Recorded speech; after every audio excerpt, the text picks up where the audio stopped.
Hola, en el primer video vimos cómo durante la década del 60 se produce una gran revolución cultural, o sea, un cambio de paradigma intelectual, social, pero fundamentalmente una forma de ver el mundo. Cambia o empieza a modificarse drásticamente, afectando este movimiento a Estados Unidos fundamentalmente, pero en esta parte vamos a ver cómo también afectó a otros espacios geográficos y a otras instituciones. En este caso, vamos a ver que la revolución cultural alcanzó también a la Unión Soviética, ¿sí? Fundamentalmente, este cambio se manifiesta en lo que se conoció popularmente como la Primavera de Praga. Un gran movimiento juvenil, estudiantil, eh, acontecido en el año 1968 en la ciudad de Praga, en la República Checa, que en ese momento era un estado satélite de la Unión Soviética. Básicamente, el gran movimiento que logró tomar las calles y la ciudad en general reclamaba reformas profundas del orden socialista vigente, un socialismo que garantizara mayores libertades individuales, a diferencia del régimen comunista, fundamentalmente stalinista, que, bueno, que básicamente era una crítica o una forma de ir en contra de ese modelo que venía sosteniéndose desde hacía varias décadas ya. El movimiento se manifestó durante un mes entero, quizá unos días más, y fue reprimido a sangre y fuego por las tropas soviéticas en sí mismas, que se vieron en la necesidad de intervenir directamente el país con sus tanques. Como dije, el movimiento fue reprimido, sin embargo, sembró otro antecedente de lo que estaba pasando en general en la década del 60. Ese mismo año, pero en la parte occidental de Europa, en la parte capitalista de Europa, en las calles de París no estaba mucho mejor que las de Praga. Se produce lo que se conoce como el Mayo francés, un gran movimiento que originalmente era un movimiento estudiantil, un movimiento de la juventud, ¿sí? Que como ya habrán notado estaba teniendo cada vez más protagonismo en el mundo, que reclamaba por varios aspectos, imperialismo, era un movimiento en contra del capitalismo, en contra de un gobierno que llevaba en el poder mucho tiempo y reclamaba ciertos cambios, ciertas reformas, inclusive fue un movimiento que protestaba contra em, los programas de estudios de las mismísimas universidades de Francia. El movimiento originalmente era de estudiantes, ¿sí? Y fue sumándose a la vez, fue sumando un refuerzo por parte de las clases obreras francesas, más precisamente de la ciudad de París, culminando en una serie de enfrentamientos generales con la policía, duros enfrentamientos, dicho sea de paso, que se dieron a lo largo de todo el mes de mayo. ¿Sí? Em, este evento fue una de las mayores revueltas populares de Europa, junto con la Primavera de Praga que vimos recién, pero probablemente haya sido la mayor revuelta popular en lo que tiene que ver con Europa occidental. Latinoamérica también fue un espacio geográfico alcanzado por la Revolución Cultural. Sin embargo, también se produce en Latinoamérica una influencia muy importante de la Revolución Cubana, acontecida en 1959, la cual muestra en la región la opción de un gobierno socialista, como un gobierno socialista podía ser posible en una región aparentemente o hasta ese momento 100% capitalista. La Revolución Cubana empieza a extender su influjo, empiezan a aparecer nuevos movimientos políticos más radicales de los que habían habido hasta ese momento, movimientos políticos que optaban por la opción del socialismo, incluso movimientos políticos que no descartaban la posibilidad del uso de las armas.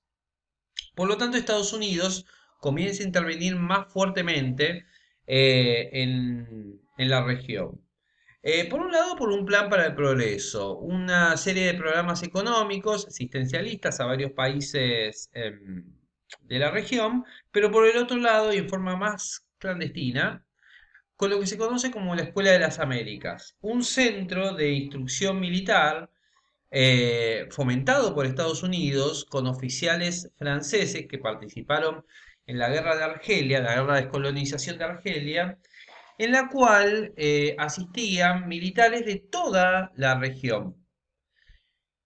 Estos militares se les enseñaba un curso que duraba aproximadamente un año, en la cual se enseñaba lo que se conoce como Doctrina de Seguridad Nacional. Una especie de, ¿cómo decirlo?, doctrina militar que iba en contra de la doctrina de seguridad internacional hasta ese momento, que básicamente suponía que el enemigo de un país estaba por fronteras para afuera. La doctrina de seguridad nacional afirmaba que el enemigo ahora estaba fronteras para adentro, que el enemigo era fundamentalmente el comunismo, el socialismo o todo aquel movimiento social que pudiera conducir al mismo. Por lo tanto, el enemigo ahora es el propio ciudadano. Por lo tanto, el ejército a partir de ahora tiene que empezar a intervenir dentro del país. Y eh, si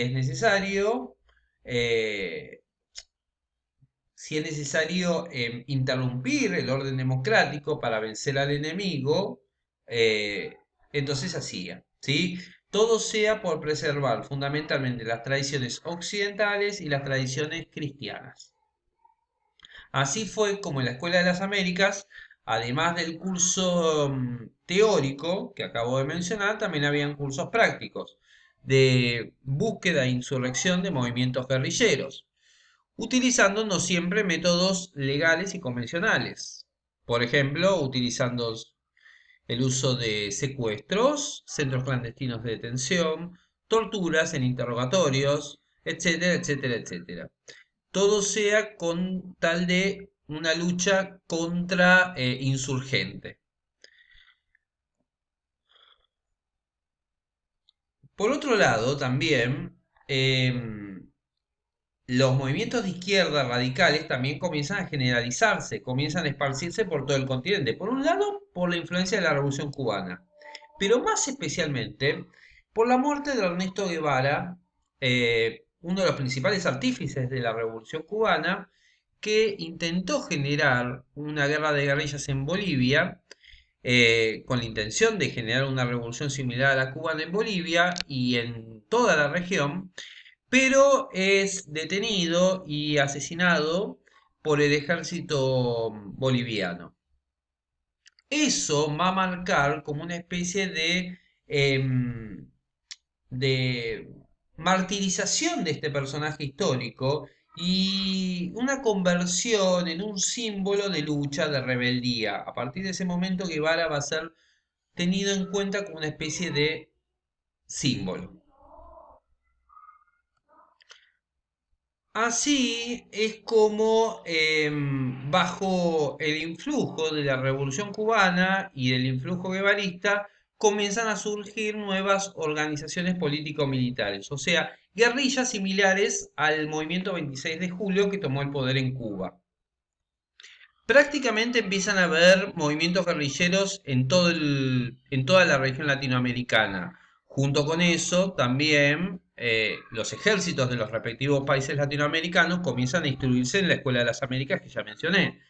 Acá solo pongo algunos ejemplos. En el caso de Argentina va a surgir fundamentalmente en la década del 70 o a finales de los 60 la agrupación guerrillera peronista Montoneros, el Ejército Revolucionario del Pueblo de orientación marxista, en Uruguay surge el movimiento Tupamaros, en Chile el MIR, en Nicaragua el Frente Sandinista de Liberación Nacional, que haciendo caso especial a este último ejemplo, va a lograr incluso este último una toma del poder en Nicaragua en el año 1979. Y por último, la revolución cultural va a alcanzar a la mismísima Iglesia Católica Apostólica Romana.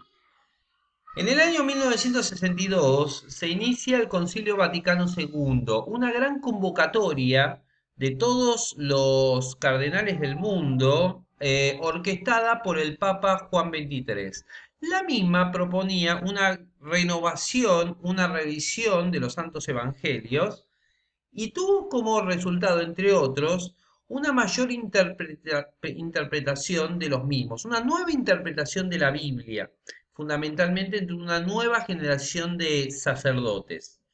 Los mismos crearon en Medellín, en el año 1967, el Manifiesto de los Sacerdotes del Tercer Mundo, una especie de interpretación del Concilio Vaticano que proponía e instaba a todos los curas católicos del mundo a seguir el ejemplo o una interpretación nueva de la Biblia. La misma proponía a los sacerdotes un seguimiento más, ¿cómo decirlo? Un seguimiento más terrenal de la vida del mismísimo Jesucristo, una adopción de los principios de vida del mismísimo Jesucristo cuando éste vivía.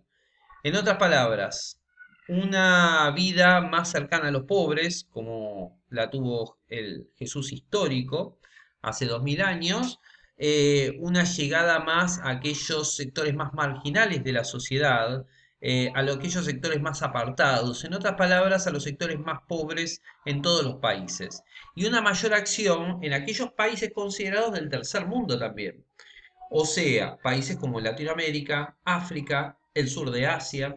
Allí es donde la acción del movimiento de sacerdotes del tercer mundo se va a hacer más evidente. También va a surgir el movimiento de curas obreros, curas que se van a mantener cerca de la clase obrera o proletaria e incluso que van a tener una vida igual a la de los obreros. ¿Cómo? Trabajando como operarios en fábricas, teniendo la misma cantidad de días, ganándose el sueldo como trabajadores en las mismísimas fábricas, para conocer de cerca cómo era o cómo es el estilo de vida proletario. Este nuevo movimiento de sacerdotes tercermundistas y obreros se van a extender por fundamentalmente los países latinoamericanos, especialmente en Sudamérica, ¿sí? Y algunos países africanos con adopción católica, se van a generalizar cada vez más, marcando una división muy profunda dentro de la iglesia, ya que la otra mitad de la iglesia, el sector más conservador, más ortodoxo, continuó con la misma postura que mantenía antes, mientras que esta nueva mitad de la iglesia comienza, como dije, a tener un estilo de vida, se basa en un estilo de vida más cercano al del mismísimo Jesucristo. En el caso de Argentina, a pesar de que no me voy a referir a Argentina en este video, ya que voy a dedicarle un apartado especial, en el caso de Argentina se hizo fundamentalmente conocido el padre Carlos Mujica, padre de formación política peronista, pero cuya labor se hizo fundamentalmente en la villa de Retiro y es muy recordado y es uno de los más famosos. Así es, como conclusión, la revolución cultural afectó a todas las esferas del orden público nacional e internacional. Fue un cambio de paradigma, una transformación en la mentalidad humana, y un gran movimiento político y social que afectó a casi todo el planeta. La revolución cultural marcó un antes y un después. La década del 60 en sí misma va a marcar un antes y un después en el siglo XX. Muchísimas gracias y espero que lo hayan entendido.